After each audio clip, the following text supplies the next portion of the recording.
ألا بذكر الله تطمئن القلوب surely in the remembrance of Allah hearts find rest. اس ورس کی اردو ٹرانسلیشن کیا بنتی ہے کہ بے شک اللہ تعالیٰ کے ذکر سے دلوں کو سکون پہنچتا ہے، رائٹ؟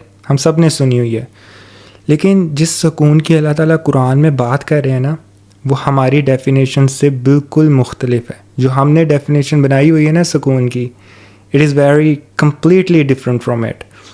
دیکھیں ہماری ڈیفینیشن کیا ہے سکون کی، کہ no matter what is happening, no matter what the cause is, ہم کاز نہیں دیکھتے، جو کچھ بھی ہو رہا ہے نا، جو بھی وجہ ہے، بس مجھے اس چیز سے غرض ہونا چاہیے.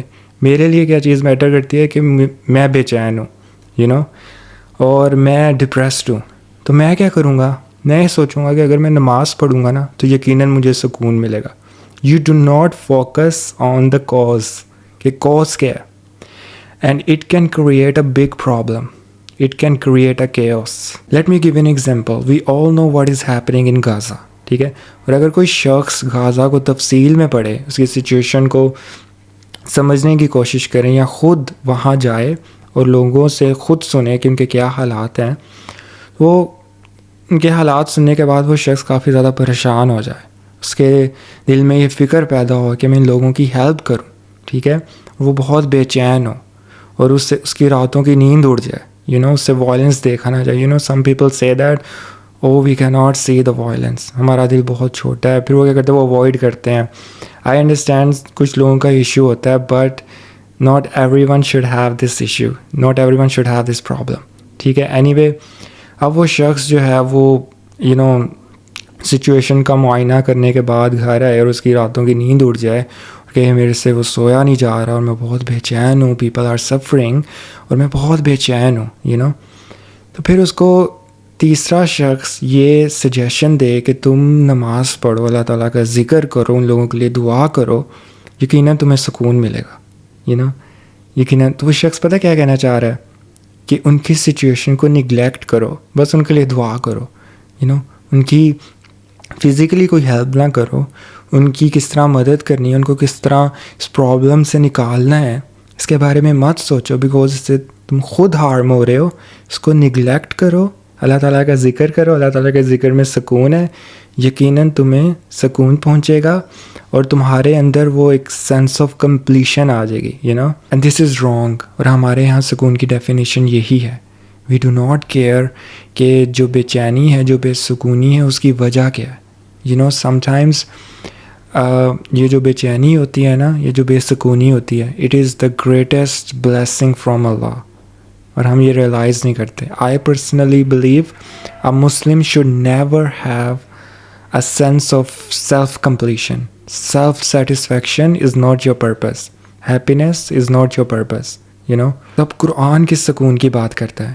اگر آپ کہیں کوئی ظلم دیکھیں اور اس ظلم کو دیکھنے کے بعد آپ کے دل میں کنسرن پیدا ہو، فکر پیدا ہو، بے چینی ہو کہ میں اس ظلم کو روکوں، اب میں یہ نہیں ہونے دے سکتا، اٹ از اینف، پھر آپ اللہ تعالیٰ کا ذکر کریں، اللہ تعالیٰ سے اسٹرینتھ مانگیں، پھر اللہ تعالیٰ پتہ کیا کرتے ہیں؟ اللہ تعالیٰ آپ کو اسٹرینتھ دیتے ہیں، and Allah will give you a strength to save people from that chaos. This is the سکون which we should derive from Quran.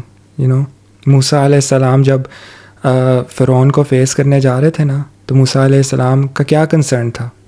وہ ظلم ہو رہا تھا، بٹ وہ ظلم کو دیکھ نہیں پا رہے تھے. He was concerned. تو انہوں نے کیا کیا؟ انہوں نے یہ نہیں کیا کہ کونے میں جا کے ذکر کیا اللہ تعالیٰ کے، اور اللہ تعالیٰ کو کہا کہ اللہ تعالیٰ ظلم کو دیکھنے کے بعد میں کافی پینک کر رہا ہوں، میں ڈپریسڈ ہو رہا ہوں، مجھے سکون دے دیں، وہ میں سکون میں آ جاؤں بیکاز میں بہت بے چین ہوں.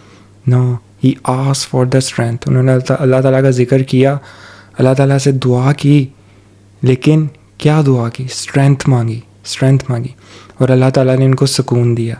سکون کیا تھا؟ یہ نہیں اللہ تعالیٰ نے کہا کہ میں نے تمہیں وہ ٹرینکولیٹی اور وہ سکون دے دیا، اب تمہارا کنسرن نہیں ہونا چاہیے جو کچھ بھی ہو رہا ہے، ظلم ہوتا ہے ہونے دو، تمہیں سکون پہنچ گیا، دیٹ از انف بیکاز تم نے سکون مانگا تھا، now you should be relaxed. نہیں، اللہ تعالیٰ نے ان کے دل کو تھاما، ٹھیک ہے، ان کو اسٹرینتھ دی. اللہ سبحانہ تعالیٰ actually expanded the chest of موسیٰ علیہ السلام، یعنی کہ ان میں کانفیڈنس آیا کہ اب وہ ظلم کو جا کے روکیں اور فرعون کو فیس کریں جا کے.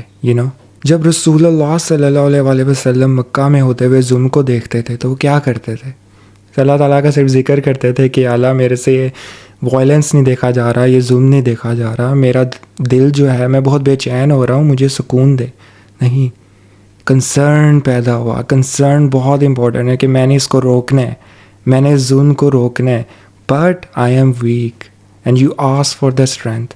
رسول اللہ صلی اللہ علیہ وسلم اللہ تعالیٰ کا ذکر کیا کرتے تھے، کنٹینیوسلی اسٹرینتھ کی دعا کرتے تھے، یا اللہ مجھے اسٹرینتھ دیں کہ میں نے ظلم کو روکنا ہے. پھر اللہ تعالیٰ ان کو وہ اطمینان اور وہ سکون دیتے تھے، جس سکون کی بات اللہ تعالیٰ نے اس ورس میں کی ہے. صحابہ جو تھے نا، ان کے اندر یہ ہر وقت کنسرن رہتا تھا، ہر وقت. They never had a sense of completion, self satisfaction. Muslim should never have that. تو آپ اگر کہیں بھی کوئی ظلم دیکھیں، چاہے وہ چھوٹے لیول پہ ہو رہا ہے یا بڑے لیول پہ ہو رہا ہے، سب سے پہلے تو آپ کے دل میں کنسرن پیدا ہونا چاہیے. You should be strong enough کہ آپ اس کے بارے میں اسٹڈی کریں، اس کو فیس کریں. پھر اللہ تعالیٰ سے دعا کریں کہ اللہ مجھے اسٹرینتھ دے کہ میں اس کے لیے کچھ کروں، میں لوگوں کی مدد کر پاؤں، لوگوں کو اس ظلم سے نکالوں. یا آپ کے گھر میں بھی ایگزامپل ہو سکتی ہے، آپ کی سوسائٹی میں ہو سکتی ہیں، یا گلوبل لیول پہ بھی آپ ظلم دیکھیں گے. بٹ اس کی بیسٹ ایگزامپل میں آپ کو سورہ انعام سے دوں گا، جس میں اللہ تعالیٰ فرماتے ہیں if Allah wants to guide someone he expand his chest. یعنی کہ اس شخص میں کانفیڈنس آئے گا، اس کو اسٹرینتھ ملے گی تاکہ وہ ظلم کو روکے. پھر فردر اللہ تعالیٰ فرماتے ہیں if Allah wants to misguide someone he creates a tightness in his chest. یعنی کہ وہ شخص جو ہے وہ ویک اپنے آپ کو سمجھے گا کہ وہ ویک ہے، کہ وہ ظلم کو نہیں روک سکے گا. وہ سمجھے گا کہ یہ اس کے ہاتھ سے باہر ہے معاملہ، اور وہ چاہے دنیا میں کہیں بھی ظلم ہو رہا ہو، وہ یہ سمجھے گا کہ اس کی رسپانسبلٹی نہیں ہے. He is not strong enough to stop that. اور وہ اپنی آنکھیں بند کر لے گا اور اللہ تعالیٰ کا ذکر نہیں کرے گا، اللہ تعالیٰ سے اسٹرینتھ نہیں مانگے گا. اس طرح پھر آگے اللہ تعالیٰ فرماتے ہیں he will feel as if he is actually climbing into the sky. یعنی کہ اس کو اتنی مشکل ہوگی. اس کا مطلب آپ کو سمجھ آیا؟ یعنی کہ اگر وہ کوئی ظلم دیکھے گا، اس کو ایسا لگے گا کہ وہ اس ظلم کو روک نہیں سکتا، اس کے ہاتھوں سے باہر ہے، وہ بہت ویک ہے. تو اللہ تعالیٰ کہہ رہے ہیں کہ اس شخص پہ، ایسے شخص پہ میری بلیسنگ نہیں ہے. میری کس شخص پہ بلیسنگ ہے؟ جو جب کوئی ظلم دیکھے وہ میرے سے میرا ذکر کرے، اس کا دل بے چین ہو، ٹھیک ہے، اس کے دل میں تنگی پیدا ہو، ٹھیک ہے، وہ میرا ذکر کرے، میرے سے دعا کرے. اور یہاں پر اللہ تعالیٰ کے نزدیک ہدایت والا شخص پتہ کون ہے؟ جب وہ کوئی ظلم دیکھے، اس کے دل میں کنسرن پیدا ہو، وہ یہ سمجھے کہ وہ ریئلائز کرے کہ اس نے ظلم کو روکنا ہے، اور وہ میرا ذکر کرے. اس کے دل میں تنگی پیدا ہو، میرا ذکر کرے، میرے سے دعا کرے، اور اس کو میں اسٹرینتھ دوں گا کہ وہ ظلم کو روک پائے. They are the guided ones. ٹھیک ہے، ان کی because Allah is going to expand their chest. جو اللہ تعالیٰ نے موسیٰ علیہ السلام کے ساتھ بھی یہی کیا تھا. پھر موسیٰ علیہ السلام نے جب دعا کی رب اشرح لی صدری ویسر لی امری واحلل عقدۃ من لسانی یفقہوا قولی، and after that he was able to face فرعون کو فیس کیا. اٹس ویری امپورٹنٹ کہ ہم اس چیز کو سمجھیں. آئی personally believe that Quran is the miracle of Allah. And I think I'm able to discover a few really precious gems from the Quran, and one of the gems is related to the sequence of the verses, and for that I have actually started a new project called The Miraculous Sequence, and I really want to share those precious gems with you, but for that you have to subscribe to my YouTube channel. So subscribe so you may be able to watch my YouTube videos. Thank you.